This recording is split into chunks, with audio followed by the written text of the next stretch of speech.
Il ne suffit pas de dire aux gens par A plus B comment ça se fait qu'ils coulent. C'est qu'il y a une part émotionnelle, c'est qu'il y a de la colère, c'est qu'il y a de la rancœur, c'est qu'il y a de l'histoire derrière. On peut pas simplement rationnellement faire changer quelqu'un qui va dans la mauvaise direction. Donc il y a toujours une différence entre ce que les gens vous disent, la plainte qu'ils ont, et puis malheureusement des stratégies qui sont a priori plus fortes qu'eux. AVS avec Philippe Robichon. À votre santé sur Beurre FM avec Maximilien Bachelard qui est avec nous. Bonjour Maximilien. Bonjour Philippe. Bon, je sais que vous l'attendez depuis longtemps et je voudrais vous remercier tous de votre patience, mais c'est le grand jour puisque Maximilien aujourd'hui vous propose ses stratégies de psychologie négative. Exactement. Alors, ça existe la psychologie négative ? Oui, ça s'appelle du coaching. Donc je vais vous expliquer un peu, je vais vous donner 15 stratégies intéressantes dans lesquelles les gens se fourvoient et malheureusement entretiennent leurs difficultés, leurs malheurs. Donc ça, c'est le fruit de 60 ans d'expérience personnelle dans le milieu. De psychologue, 60 ans d'expérience personnelle. Maximilien, vous ne les faites pas. Donc, je sais. Les 15 stratégies de psychologie négative pour construire son malheur. Maximilien. L'idée, un peu, c'est de partir du constat que les gens peuvent être dans des difficultés, mais qu'il y a quelque chose qui revient assez régulièrement, c'est qu'ils ont tendance à faire plus de la même chose. C'est-à-dire qu'ils ont tendance à venir se confirmer ce qu'ils pensent d'eux et du monde. Et donc on voit des gens à qui on tend la perche régulièrement et qui continuent à malheureusement se laisser couler dans l'eau, ne pas prendre la bouée, ne pas prendre la perche, se dire que c'est trop tard, que c'est foutu, les voir s'entêter, etc. Donc au fil du temps, au fil de mon expérience, j'ai refait un peu le chemin pour préparer l'émission et je me suis dit, il y a des stratégies. Il y a des stratégies qui rationnellement ne peuvent pas se transformer comme ça.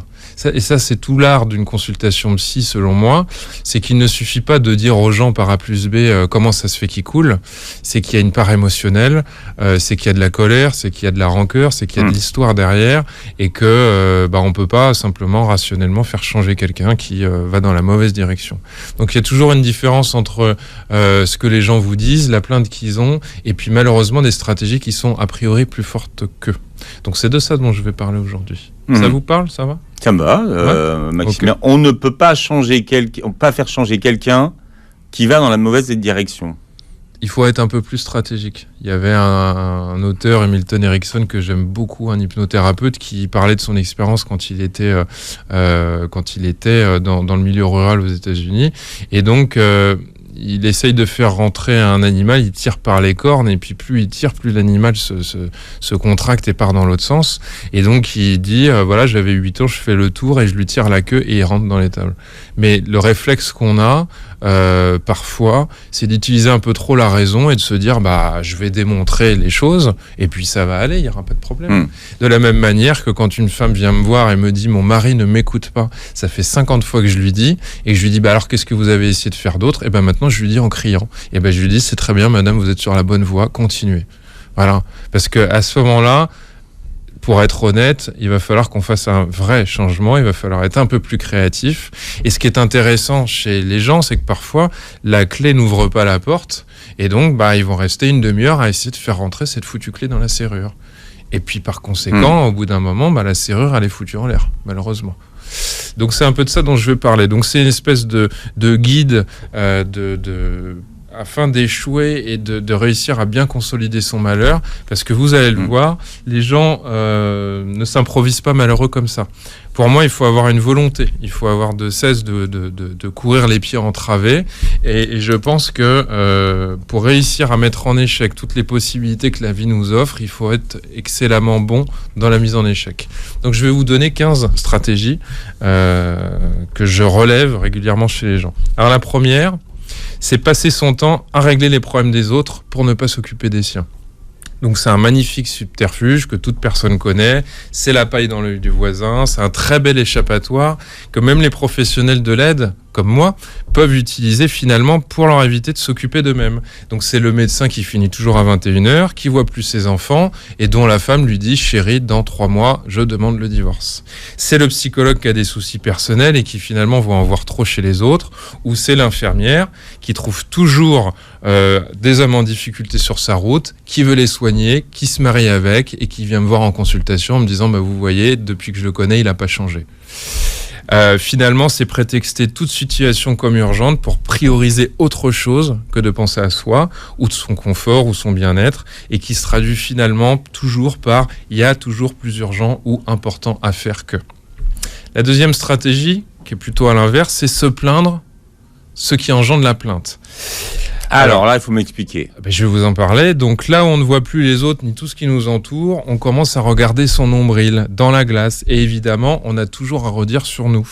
La plainte attire les gens qui veulent nous aider, en fait, qui tentent de solutionner. Puis, malheureusement, ces gens-là se fatiguent d'échouer avec nous, puisqu'en fait, le contrat, c'était... Écoute, t'es en difficulté, je vais t'aider. À deux, on est plus fort qu'à trois, que tout seul. Et puis, si t'as un problème, il y a forcément une solution. Mais avec ce type de personnes qui sont dans une plainte qui tourne en boucle, en fait, il n'y a pas à supprimer cette plainte, puisqu'en fait, il n'y a pas de problème, puisqu'en fait, c'est la solution ultime. Et donc, on voit bien un décalage entre aidez-moi, mais en même temps, ne m'aidez pas.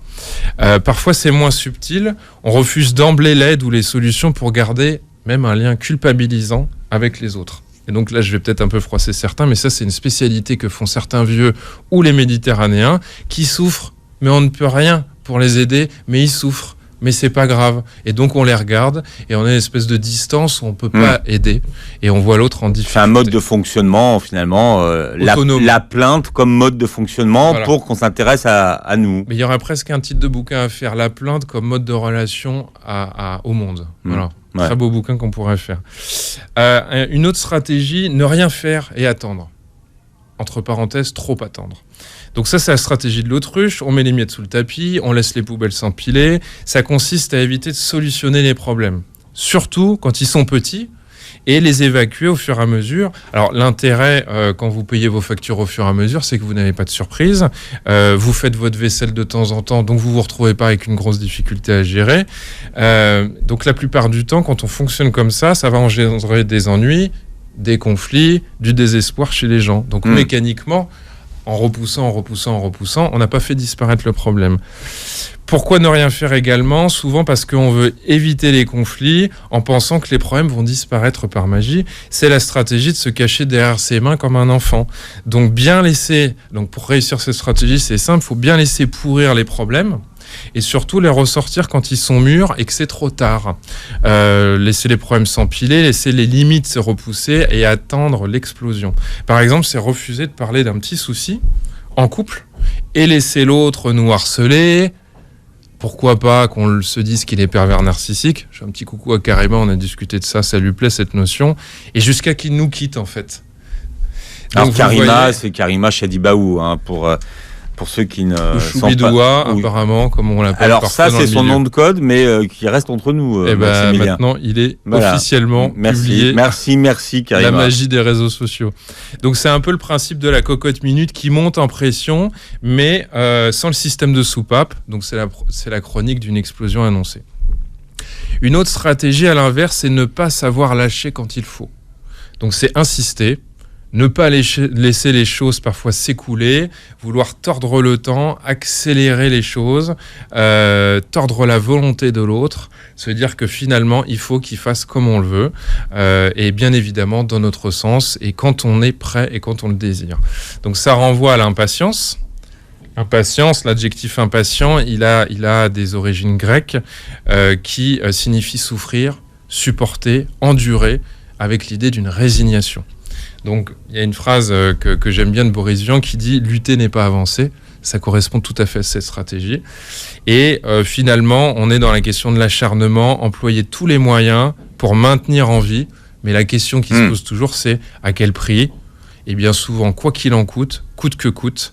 Parce que d'une certaine manière, en fait, on n'accepte pas de pouvoir laisser quelque chose filer, quelque chose qui sort de notre contrôle. Est-ce que j'ai le temps pour une autre ? Alors, une petite avant la pub, Maximilien. Une petite stratégie, bien sûr, oui.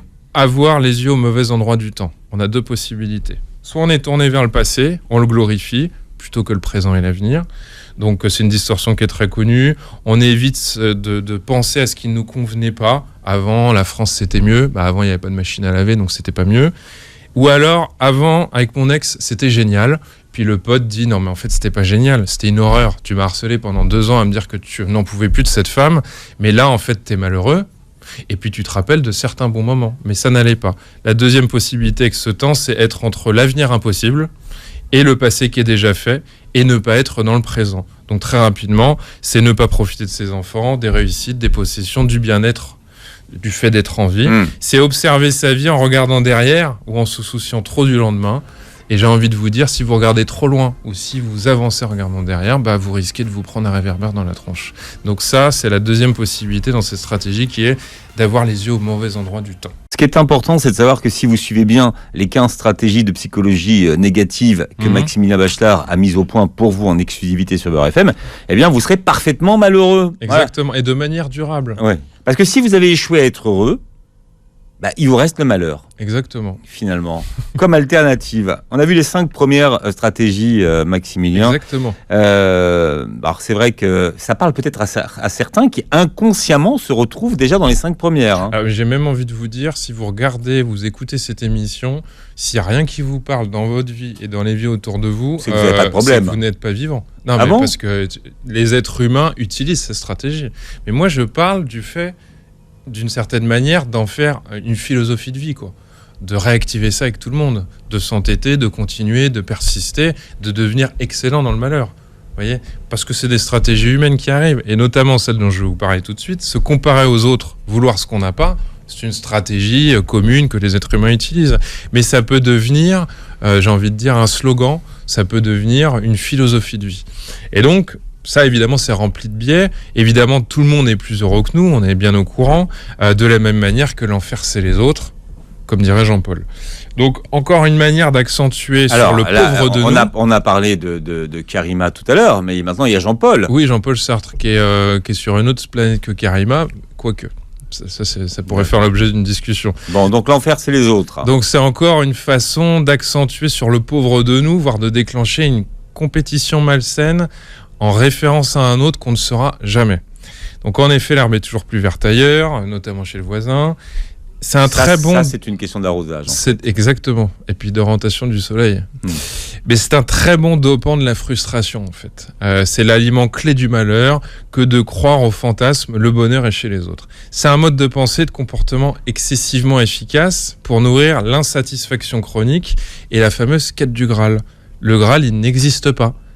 Mais courir après cette chimère, c'est excitant et ça chasse l'ennui de sa propre vie. C'est un leurre qui permet de ne pas trouver son propre chemin, mais cependant, l'illusion d'avancer fait tenir les gens. En tout cas, regardez autour de vous, les gens passent leur vie à se comparer. Enfin. Merci les réseaux sociaux. Pas forcément. Je pense que ça accentue. Commencez par votre famille, ensuite élargissez par l'entreprise. Mais là, vous avez accès à des milliards de personnes mieux que vous. En un clin d'œil. C'est plus les gens de votre village et les 40 personnes de votre famille. C'est des milliards de personnes qui sont mieux que vous. C'est quand même dingue, non ? C'est ça que je veux dire, c'est que ça potentialise quelque chose qui était déjà présent chez les êtres humains. La 7e stratégie, accepter de faire souvent ce que l'on n'aime pas. Alors ça paraît bête comme ça, hein. Mais un peu de masochisme, ça fait jamais de mal. On fait un boulot qu'on déteste, mais on se dit qu'on ne saura pas faire autre chose, qu'on est trop jeune, qu'on est trop vieux, qu'on est inexpérimenté, qu'il y a trop de chômage. Bref. On peut aussi accepter des soirées avec des amis ou chez les beaux-parents sans jamais rien dire et puis les accepter. Alors qu'en fait, pendant la soirée, on a envie de se pendre. Et forcément, on laisse notre état interne dépérir à chaque action. Donc, qu'est-ce que ça nous dit ? Ça nous dit que ne pas choisir est un choix, en fait. Et que parfois, en interrogeant les gens, on se rend compte que ils ont suivi les rails. C'est pas le boulot qu'ils auraient dû faire. C'est pas les week-ends qu'ils aimeraient vivre, c'est pas la femme avec qui ils ont envie de faire l'amour, c'est pas les amis qu'ils aimeraient avoir dans leur vie. Et donc c'est quand même très étrange parce qu'on a quelqu'un qui a réussi à lui-même s'autonomiser pour créer son malheur grâce à cette stratégie. Mais si on la fait bien, cette stratégie, est-ce qu'on a réussi quelque chose ? On a réussi à se faire la preuve que d'une certaine manière, on avait une forme d'autonomie, qu'on n'avait pas besoin des autres pour se faire du mal, ou qu'en tout cas, on utilise les autres indirectement pour se faire du mal. Parce que se dire, moi j'en ai marre, tous les week-ends je fais des trucs qui sont complètement nuls, oui, mais en même temps, a priori, s'il n'y a pas eu d'armes sur la tempe, c'est quand même joli, quoi. C'est quand même joli de se lever tous les matins et d'aller dans un boulot qu'on déteste, sans forcément essayer de se dire mais qu'est-ce que je pourrais faire d'autre ? Je pourrais refaire mon CV, qu'est-ce que j'aimerais devenir ? Et donc on reste dans quelque chose de marécageux et puis qui continue à flotter par lui-même et à ne pas changer, quoi. Mais vous voyez, Maximilien, des phrases toutes faites comme ne pas choisir est un choix. C'est comme une phrase toute faite comme par exemple le silence est une réponse. Exactement, c'est exactement du même ordre. On en est pétri. Ça veut dire non, on n'en est pas pétri. Je crois que c'est quelque chose qu'il faut rappeler parce que ça veut dire que finalement on est condamné à la liberté. Et là je recite encore Jean-Paul. L'humain est condamné à la liberté. Jean-Paul Sartre. Karima 1. Exactement. 8e stratégie, Maximilien. Rester dans des relations ou situations en espérant que l'autre change. Et ça, c'est du caviar. Donc on attend que les autres changent, c'est du désespoir en barre. 2 choses là-dedans. On ne peut changer que soi-même. Et parfois, ça peut avoir, par conséquent, une action de changer l'autre. Mais c'est dans cet ordre que ça se fait. Parfois, les gens attendent que l'autre change et on est dans un bras de fer implicite. Je reste, je me fais peut-être souffrir, mais je fais une forme de résistance passive jusqu'à que l'autre change. De l'extérieur, les deux sont aussi têtus l'un que l'autre. Les deux ont autant de mal et parfois les deux ont autant besoin l'un de l'autre pour pouvoir faire perdurer ce combat un peu bizarroïde. Certains ont besoin de combat, de se prouver quelque chose. Donc mon mari doit changer, ma femme doit changer, ma mère ne me comprend pas. Et puis finalement, ça devient une espèce encore d'objectif, de quête sans fin qui m'anime, qui anime mon esprit et qui m'obsède et qui fait que ça m'a pollué tout l'esprit. Et d'une certaine manière, on voit que le bras de fer, au départ, on se dit l'autre ne veut pas changer.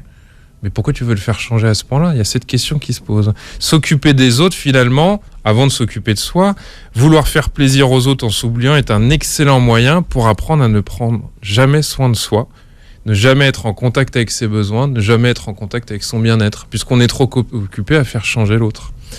Ce qui pousse forcément à vouloir sauver les autres et à développer immanquablement le sens d'un certain sacrifice. Donc le sacrifice arrive dans ces situations-là, et c'est un bon argument pour aller le reprocher à l'autre.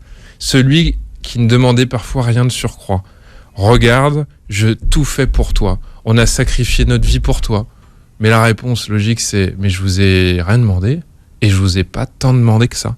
Mais on voit que derrière, d'une certaine manière, et c'est horrible, d'un coup de baguette magique, d'un seul, le sauveur est devenu un persécuteur et il est même devenu une victime de l'inactivité de l'autre. Vous vous rendez compte ?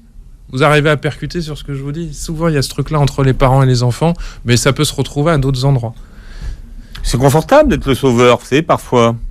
Et puis si vous stratégie du sauveur, donc finalement, si on vous a rien demandé, mais vous voulez sauver le monde. Et si vous devenez victime, vous pouvez presque devenir canonisé, mythiquement, dans l'image de la famille. La pauvre, elle a tout donné pour son enfant. Mais en fait, l'enfant, il se débrouillait très bien tout seul. L'enfant n'avait pas besoin d'aide à ce moment-là. Mais c'est devenu, une sorte de sous-titre. Voilà. Enfin, on dit, oui, alors maintenant, après les années, on dit, oui, mais les enfants, ils n'ont rien demandé. En fait, quand même, alors, on le voit souvent en cas de séparation, on est quand même bien content que l'un des deux, des parents, reste là pour faire tourner la baraque, quoi. Oui, mais souvent, il faut quand même se dire, entre tout ce que je donne et tout ce dont a besoin l'autre, peut-être que je donne beaucoup trop, et puis peut-être que je veux faire changer l'autre, mais je ferais mieux de m'occuper de moi, parce qu'en fait, l'autre va peut-être assez bien. De la même manière que parfois, on nous amène en consultation plein d'enfants qui vont en fait très bien. Mais c'est peut-être le regard qu'on porte sur les autres qui pourrait changer d'abord. Oui, mais on n'est pas là pour aider les gens à aller mieux aujourd'hui. Ah mince. La 9e c'est vrai, non, mais parfois je l'oublie. Mais je sais, c'est un peu déroutant. Et je sais que le contrat que vous nous proposez ce matin est un mauvais contrat, mais nous l'avons accepté comme ça. Exactement. La 9e stratégie, c'est vouloir plaire à tout le monde. Donc c'est la logique Facebook, Twitter, Snapchat, Instagram. Évident ce que je vais dire peut-être, mais je dois plaire au maximum. Donc plaire à tout le monde, c'est ne plaire à personne. Plaire à tout le monde, c'est être un caméléon. C'est donc ne pas être aimé pour soi. C'est simplement utiliser l'effet que l'autre nous procure en nous regardant pour survivre. Donc on est dans la question du rôle. Et on en connaît des gens qui rentrent dans des rôles. Vous et moi, on le sait. Et puis c'est parfois compliqué d'en sortir. Laissez-moi tranquille. Moi, je vous ai pas demandé. Laissez-moi en dehors de tout ça, Maximilien. On a eu un exemple hier, Philippe. En tout cas, il y a quelque chose de cet ordre-là. Mais c'est la comédie des masques. Dans la société aujourd'hui, Enfin, beaucoup de gens jouent des rôles. Oui ou non? On est bien d'accord. D'accord. Mais il y a des gens qui jouent mal, il y a des gens qui jouent bien, il y a des gens qui... Après, c'est des rôles de plus ou moins de composition. Exactement. Mais à quoi ça sert de jouer un rôle? Ça, c'est encore une autre question. Mais vous êtes en train de me faire changer d'émission. Je reviens dans notre émission. Mais c'est moi qui vous ai fait sortir, je sais bien. Une 10e stratégie. Allez, on passe un peu plus vite. Se porter sur les choses matérielles. Alors ça paraît évident, mais chez certains, c'est une obsession, c'est une façon de fonctionner. Les choses matérielles, elles sont parfois un maître étalon dans notre réussite. Elles peuvent nous être enlevées. Donc, par définition, elles créent une insécurité. Donc là, je fais un petit dérapage et je vais vers la pensée bouddhiste qui nous dit en substance que l'attachement, en fait, est source de souffrance, puisqu'un jour, on n'aura peut-être plus ce qui nous entoure. Donc, ces possessions matérielles, elles nous permettent pas, en fait, un approfondissement d'une relation. Parce que je suis pas en relation avec une table à 2000 € d'un designer parisien, en fait. Je suis pas en relation avec. Donc ça représente pas l'altérité, l'autre, la relation à un autre qui va nous étonner, qui va nous faire comprendre des choses, qui va nous pousser à nous adapter. Ces possessions matérielles, elles ne font que combler une envie primaire, mais ne participent pas d'une construction. Alors vous êtes peut-être déjà en train de vous inquiéter chez vous, puisque vous écoutez Maximilien Bachelard qui expose ces 15 stratégies de psychologie négative qu'il a élaborées dans son laboratoire pour construire son malheur, et vous avez 5 ou 6 déjà items, caractéristiques de psychologie négative. Je sais pas si j'ai griffonné ça dans un laboratoire. Qu'est-ce qu'il faut en déduire, Maximilien, si on a déjà 4, 5 ou même peut-être 6 La deuxième étape, c'est de se dire, est-ce que c'est mon mode de vie et est-ce que je fais subir ça à mon cerveau, à ma vision des choses et à mon entourage perpétuellement ou pas? D'accord. Parce qu'encore une fois, je vous dis, on est humain, on est tous passés par les 15 stratégies. Mais est-ce que ça devient finalement un étendard, quoi? Une façon de vivre, quoi? Est-ce que ça inonde toutes vos relations, toute votre communication, tous vos week-ends? Est-ce que c'est votre façon à chaque fois d'emporter vos amis, vos familles, vos parents, vos enfants, de voir le travail perpétuellement? Là, ça commence à devenir plus intéressant. C'est le degré finalement de contamination interne. J'ai pas encore de test, mais ça, un jour, je ferai un test. Un compteur, s'il vous plaît. S'il vous plaît, oui. Oula, là, il y a peut-être un peu trop. La 11e stratégie de psychologie négative, Maximilien. Alors, se mettre dans une posture de victime irresponsable. Donc, il y a un très bon livre que je recommande et qui plaque 97,3% des gens à qui je le propose. Vous l'avez vu sur Amazon, ça? Oui. Ouais, c'est ça? Non. Non, le test, les 87... Non, je vous parle de mes statistiques personnelles. C'est un bouquin d'un Québécois qui s'appelle Guy Corneau, et le bouquin est peut-être connu pour certains, c'est Victime des autres, bourreau de soi-même. Et il est très bien, ce bouquin, et pour moi, il est très bien parce que les gens ont compris pas mal de choses souvent en le lisant, et je le donne en accompagnement quand ils sont en train de surutiliser certaines de ces stratégies. Donc vous voyez, je vous donne déjà une solution au milieu du truc. Donc pour moi, évidemment... l'objectif idéal, c'est d'essayer de devenir acteur de sa propre vie, car ne pas choisir, c'est choisir, c'est-à-dire sous-peser les conséquences de nos actes et de nos non-actions également. Adopter la posture de victime, c'est se centrer sur tout ce qui nous arrive de négatif, en rejetant toute possibilité d'y avoir contribué, même involontairement. Ça permet d'éliminer toute possibilité d'être acteur d'une amélioration de la situation. On sait bien, évidemment, que tout se joue avant 7 ans. On sait bien que les hommes, ils viennent de Mars, que les femmes deviennent de Vénus. On sait bien que nos parents nous ont infligé des blessures. Les amis viennent de Mars? Non. Les hommes viennent de Mars et les femmes viennent de Vénus. Viennent de Mars et les femmes de Vénus. Que nos parents nous ont infligé des blessures qui sont irréparables. Quant à notre partenaire, ce pervers narcissique, évidemment, il nous a eus et il aurait pu avoir n'importe qui.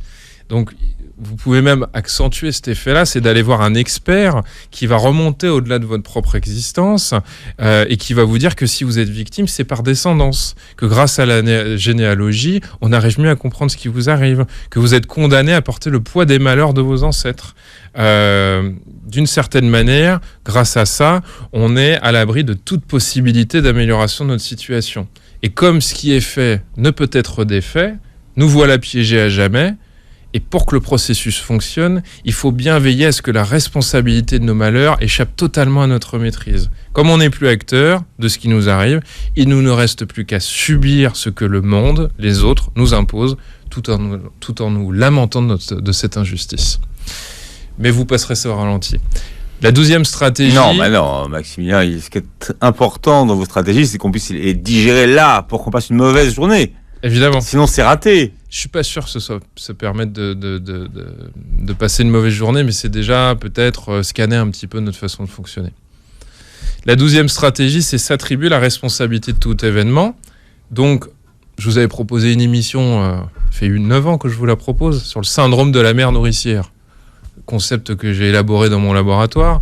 Et donc, ça, c'est un exemple typique du fait de s'attribuer de la responsabilité et de la surresponsabilité aux choses. Qu'est-ce que j'ai fait de mal pour que mon fils aille pas bien ? Ça permet parfois de ne pas se donner la possibilité de changer ce qui est à portée de main. Et de se lamenter sur ce qu'en fait, quelque chose qui ne provient pas forcément de nous. Si mes enfants vont pas bien, tout n'est pas forcément de ma responsabilité. Si les gens passent une mauvaise soirée, c'est pas forcément à cause de moi.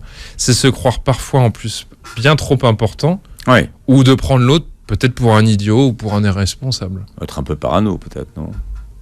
Vous êtes en train de dire que le syndrome de mère nourricière, c'est une forme de paranoïa ? Je vous interroge, Maximilien. Mais je vais réfléchir. Mais sincèrement, ça me questionne. 13e, on arrive au chiffre 13. Croire que nous savons ce que l'autre pense. Donc, comme pourrait dire Steve, the mind reading. Donc, la lecture de pensée. La surinterprétation qui ne laisse plus le choix à l'autre de nous voir autrement qu'on le croit.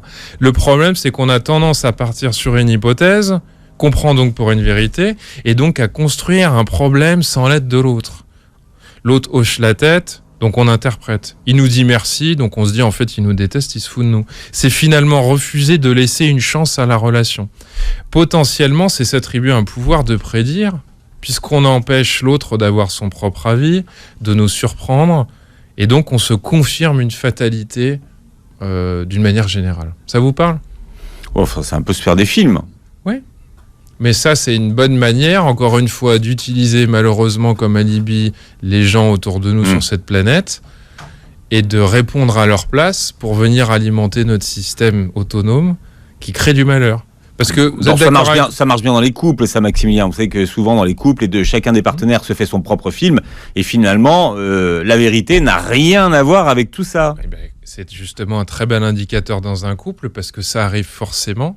Mais que si ça devient le mode privilégié de relation et que ça entache 95% des échanges et qu'on ne peut plus parler parce qu'on est persuadé que l'autre pense un truc et inversement, ça c'est un indicateur qui nous dit que oula, ça va être chaud, il va falloir déminer tout doucement tout ça parce que le couple il est peut-être justement en fatigue. Ou peut-être se parler tout simplement. Mais oui, mais si on se parle et qu'on continue à surinterpréter, la question elle n'est pas là en fait, elle n'est pas de plus ou de moins communiquer.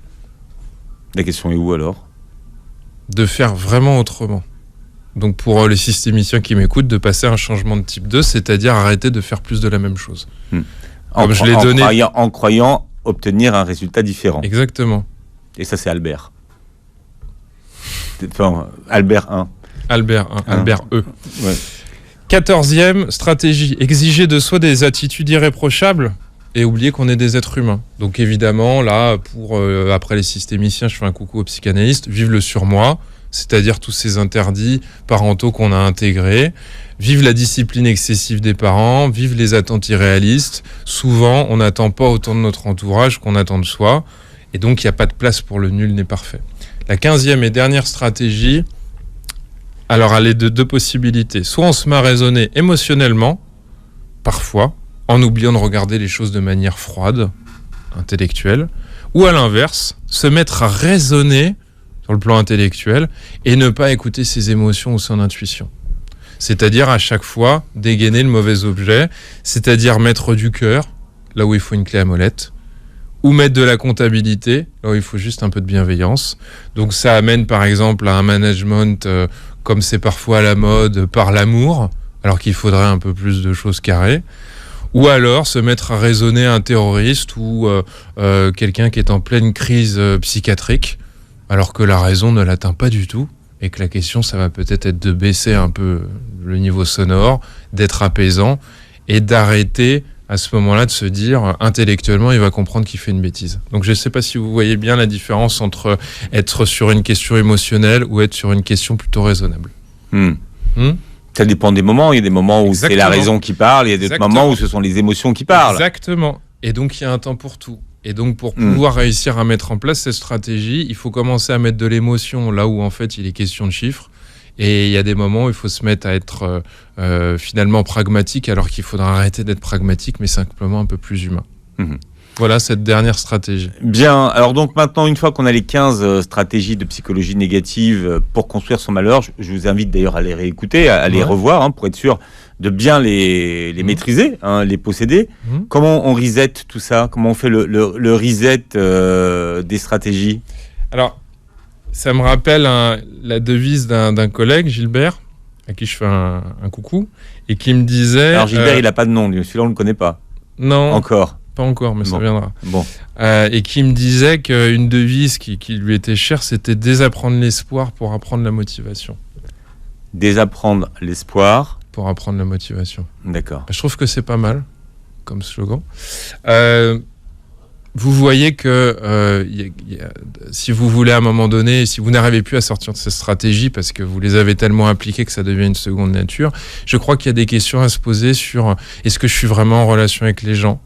Est-ce que je préfère avoir raison ou tout perdre ? Est-ce que finalement j'aimerais plutôt fustiger quelqu'un et le rendre responsable de mes problèmes ? Ou est-ce que je peux me donner peut-être la possibilité d'échouer et donc de gagner ? Voilà. Ça vous parle ? Je vous vois dubitatif. Non, je vous écoute, Maximilien. Vous avez 3 heures toute la journée pour réfléchir. Bon, et vous pourrez donc réécouter cette émission avec les 15... oui. Et je dédicace cette émission, parce que ça, c'était important pour moi, à l'Auvergne et à la Tunisie. Et les deux se reconnaîtront. Ah, ce sont des gens ? Non. Non, d'accord. Ce sont des régions ? En partie. Vous voulez qu'on en parle ? Pas encore. Ah, on n'aura pas les codes. Maximilien Bachelard qui nous laisse comme ça sur une interrogation, mais qui sont donc l'Auvergne et la Tunisie. Je vous laisse réécouter l'émission en podcast sur beurrefm.net. Vous avez la vidéo de cette émission qui devrait arriver d'ici quelques jours. Un peu de patience. En tout cas, on vous demande de commenter, de poser vos questions à Maximilien si vous en avez. Ils peuvent donner leur score sur 15, tiens. Allez, bonne idée. On va faire travailler un peu les commentaires. Ils seront un peu plus originaux. Voilà, mettez sur 15 un numéro /15. Je suis à 8, je suis à 9. Ou alors, c'est une horreur ce truc, il dit n'importe quoi, c'est pas un psychologue. Non, ça, c'est pas Maximilien Bachelard. En tout cas, je le connais personnellement. Maximilien, ça enrichira vos statistiques. Merci d'avoir été avec nous et passez une très très belle journée santé sur Beurre FM.